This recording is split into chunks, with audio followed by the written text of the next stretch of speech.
Hello, everyone. Today we're going to read Zach's Lie, Chapter 6. Thursday, August 17th. We were being kept like prisoners in our new hotel. They had taken the phones away to remove the temptation, Aunt Doris told us. Uncle Don was a lot more blunt. You don't know anybody, and nobody knows you. What good is a phone? When the housekeeper comes to clean, we're shuffled into the adjoining room until she's finished. We never go outside, and the tans we got over the summer have faded to the color of egg salad. Things are weird, which Aunt Doris says is perfectly normal under the circumstances. I think the reason they've kept us here this long is so we'll be eager to start our new life. If I have to endure another day of indoctrination, as Uncle Don calls it, I might lose my mind. Day after day and hour after hour, we discuss our cover story, who to watch out for, and how to handle it if anyone of us slips up. A psychiatrist came by one day and interviewed us individually and in a group. Somehow, she got me talking about my Caped Crusader days and seemed particularly interested in my wearing Joanne's red leotards. After this, I decided to skip mentoring Commander If, fearing Marshall's shrink would put me in a straitjacket.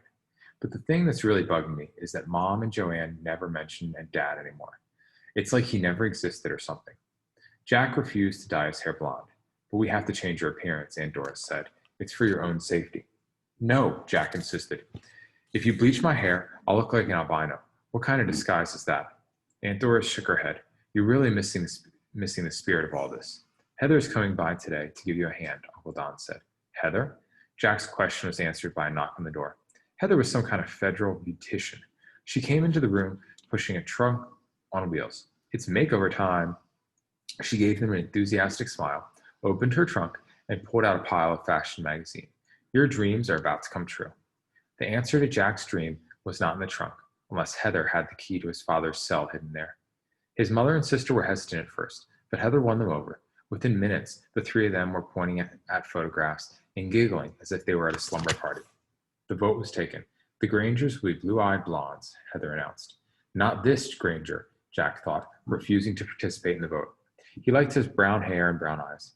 He sat in the corner and watched uncomfortably as Heather snipped, combed, teased, and dyed his mother and sister. When Heather finished, they looked like twins. He would not have recognized them if he hadn't seen the transformation himself. And now for the final touch. Heather took out a small case filled with colored contact lenses. None of the Osborns wore glasses. With lenses in place, the Granger twins had matching blue eyes. You're next, Jack. He shook his head. You're not dyeing my hair blonde. Heather looked like he had slapped her in the face, but recovered quickly with a bright smile. The girls will go crazy over you. No. His mother ordered him into the adjoining room. Jack, you've got to go along with this. No, I don't. Please. What am I going to do when my real hair starts to grow in? His hair was dark brown like his father's. He'll dye it like we do. It only takes a few minutes. There's nothing to it. Women do it all the time. I'm not a woman. What about gym class? She stared at him, not understanding. Jack turned red with embarrassment. It finally dawned on her what he was talking about. Oh, I see what you mean. They walked back into the other room. Heather cut Jack's hair, but she shouldn't dye it. Any of it. She taught him how to put in the blue contacts, which was not easy. Jack wasn't used to having foreign objects anywhere near his eyes and blinked every time the contact came in for a landing. But finally, Heather prevailed. He was now a blue-eyed boy. A week later, Uncle Don told them that everything was in place for their relocation. They were leaving in the morning. From now on, you're the Grangers. I want you to use your new names even when you're talking privately to each other. And, Aunt Doris added, we've arranged to have you see your dad before you go. I don't want to see him, Wanda said. Aunt Doris looked confused. But it might be your last chance for a very long time. I still don't want to, Wanda said angrily, and stamped into an adjoining room and slammed the door. I do, Zach said. It was all he had been thinking about for the past 3 weeks. 2 hours later, Zach and his mother were put into a van and driven to the Federal Detention Center. Agent Pelton led them down a hallway to a door with a uniformed guard standing in front of him. The guard opened the door and told him to go in. When he got inside, Zach's mother stayed near the door. I'll stand here, she said. Zach stared at his father with alarm. He was pale and had lost a lot of weight. He wore a bright orange short-sleeved jumpsuit. Silver manacles were locked around his wrists and ankles. He was seated at a metal table with a green enamel top. His leg manacles ran through an eye bolt screwed into the floor so he couldn't get off the stool he was sitting on. The room had one window. The glass was frosted so you couldn't see out of it, and the frame was covered with a heavy wire mesh so you couldn't get out. I'm sorry you have to see me this way, Jacko, his father said. Zach sat on a stool opposite his father and stared down at the table. The green enamel surface was carved with graffiti. "How have you been?" his father asked. Zach could not seem to raise his head. "I'm sorry about all this." His father's voice was choked with emotion. Zach felt hot tears on his cheeks. "Is Joanne here?" Neil Osborne asked, glancing at Mary. She stared at her feet. She didn't answer. "No," Zach managed to say. Tears splattered on the tabletop. "I want a chance to explain things to you myself." His father swallowed hard. "I'm not sure when we'll be seeing each other again." Zach looked up from the table. "But you'll come to live with us when you get this all straightened out?" "I don't know." His father spoke in almost a whisper. "It's better this way, for now. Safer." He looked down at his hands for a moment. "The whole thing's my fault, Jacko. Joanne and you and your mom have every right to be disgusted with me." "I'm not disgusted." Zach wasn't sure how he felt this moment. Confused, sad, scared, perhaps all three at once. "When are they going to let you out?" "I don't know, son. It could be a long time. But if you tell the DEA what they want you to know." "We haven't gotten that far, Jacko. The problem is they already know a lot. So I have to tell them things they don't know, things that will help them. I'm not sure that I know enough to get out of here." The idea of his father staying in jail had never occurred to Zach. He felt sick to his stomach. "I want to tell you what happened," his father said. "I want to tell Joanne, too. I guess it will be up to you to tell her when she decides she wants to hear it." Zach did not think this would be any time in the near future. "I ran into money problems soon after I bought the airline company," his father began. "I had to mortgage everything we owned to keep it going. I couldn't make my loan payments, and the bank was going to take everything. I was desperate. I didn't know what to do. Then I met a man in Colombia named Alonzo Asnar. He offered to bail me out. I sold him part of the company, and in return, he paid off my debts." His father took a deep breath.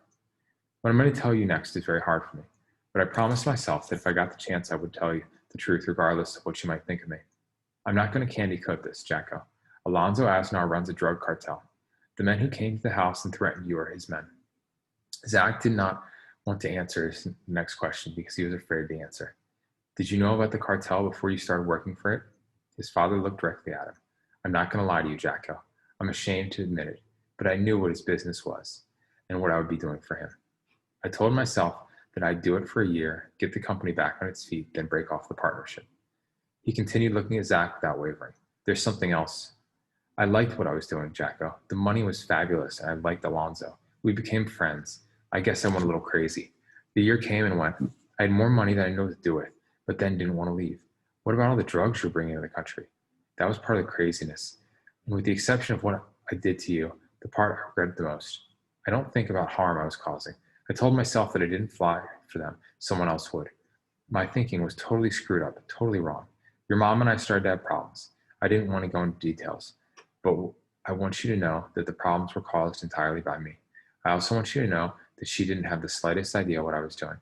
As far as she knew, I was flying legitimate cargo. You've got to believe me on this." Zach did. He glanced at his mother. She was standing next to the door with her head down. She hated drugs of any kind. She didn't smoke. She didn't drink alcohol. She was even reluctant to take over-the-counter remedies for headaches and other aches and pains. His father held his manacled wrists up. "It's easy to have regrets after you've been caught. But I deserve to be wearing these things. I deserve to be in prison. What I did was wrong.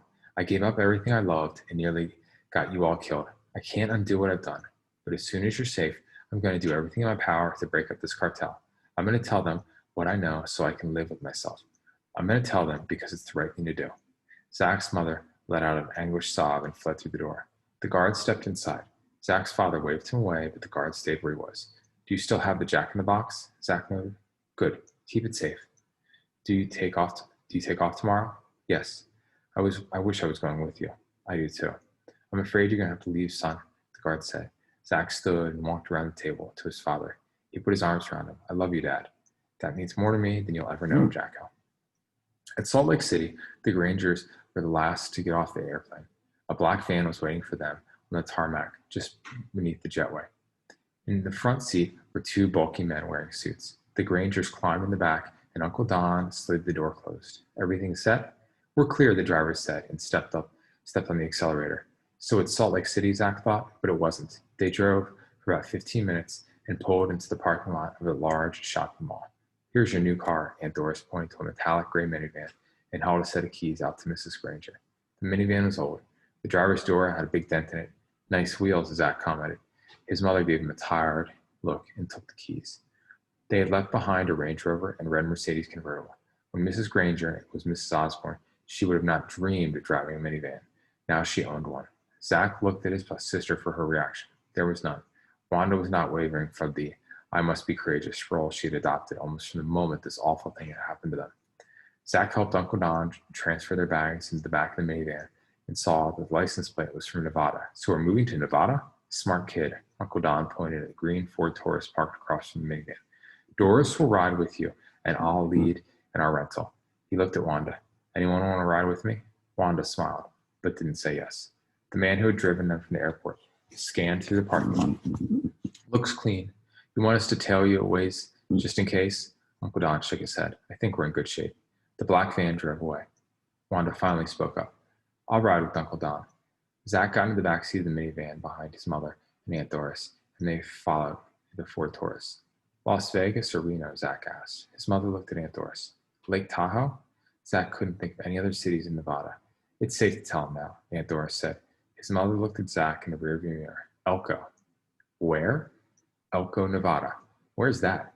3.5 hours from here. Up in the mountains, Aunt Doris added. It's beautiful. You'll like it. No, I won't, Zach thought. And he was right. To Zach, the word mountains meant the Rockies, the Cascades, the Himalayas. The Nevada mountains were short, brown, ragged rocks. The town of Elko lay at the base of the rocks. Commander If said the landscape looked like Mars. It's a desert. I love the desert, his mother said. Then why don't you go pick Palm Springs? It wasn't on the list, Mrs. Granger explained. And even if it had been Zach, we couldn't afford to live there. Please don't make this any more difficult than it already is. Zach wished the Ford Taurus was behind him so he could turn around to see his sister's face. He bet Commander If $1 million that her mouth was hanging open in utter horror. Commander If did not take the bet. They turned off the freeway onto a busy street and drove past hotels, gambling casinos with flashing lights, the Northeastern Nevada Museum, and a small shopping mall where Aunt Doris pointed to and said, That's where your space is. Where? Mrs. Granger craned her neck. Between the coffee shop and the grocery store. What space? Zach asked. I think it's a good spot, Aunt Doris continued. Idaho Street is the main road through town here. There's a lot of local traffic. There's a big casino right across the street with busloads of gamblers. What space? Zach asked a little louder. I'm opening a bookstore, his mother exclaimed, which was news to Zach. In their previous life, his mother had been a very successful realtor. Why? Zach asked. I worked at a bookstore all through college, and I loved it. I'm tired of selling houses, but I've got to make a living. I can't work on a gold mine, and I'm not going to become a cocktail waitress or a car dealer at one of the casinos. Zach's father had gotten tired of his job, too. That was the reason they became the Grangers. What gold mine? He asked. One of the biggest in the United States, Aunt Doris said. Most people in Elko work for the mine in one way or another. Will we get free books? Zach asked. A lot of free books. Zach was happy to hear this. They continued down, more pickup trucks parked along the curb and cars, and more cowboy boots on people's feet than shoes. Yippee-ki-yay, Commander If said. Turning off Idaho, they entered a neighborhood of small houses with trees growing in front of them, which Zach was glad to see. I was beginning to think that nothing grew here higher than our knees, Zach commented. No one laughed. The streets all had tree names like pine, juniper, oak, cedar, fir, ash, and maple. They took a right on Elm Street and pulled over to the curb. Mrs. Granger, here's your new home, Aunt Doris announced. Zach's mother shut off the engine. Oh, her disappointment was obvious. I know it's not exactly what you're used to, Aunt Doris said quickly, but it's best we could do right now. Gold prices are up, and it's difficult to find affordable rentals. And as you know, we don't have much time to relocate you. Mm-hmm. Zach's parents had never rented a house in their lives. The house they left behind had 5,000 square feet. This house looked smaller than the former garage. You said there were 3 bedrooms, Mrs. Granger said. There are, but they're small. Zach opened the van's sliding door. Ignoring the blast of dry heat, he hurried over to the Taurus, not wanting to miss a second of his sister's shock. She wasn't disappointed. Her mouth hung open, and her blue eyes, which used to be brown, looked like they were going to pop out of her sockets. There was nothing compared to her reaction when she saw the bedroom, which was smaller than her closet at the old house. She began to cry. The house was so hot, and her mascara-tinted tears evaporated before they got halfway down her cheeks. Zach's bedroom was even smaller, but if it didn't bother him much less space to clean. Commander If liked the room too. It was just his size. Uncle Don banged his shin on a cardboard box that had fallen from one of the main precarious stacks moved to the tiny house the week before. It seemed a lot bigger when it was empty.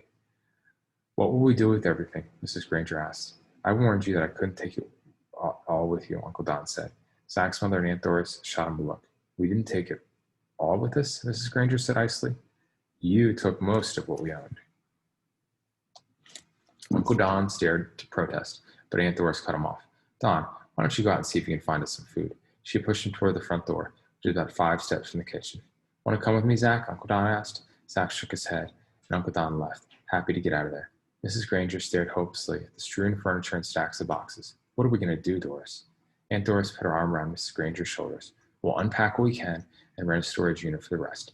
A bigger place is bound to come up. Consider this your temporary home until then.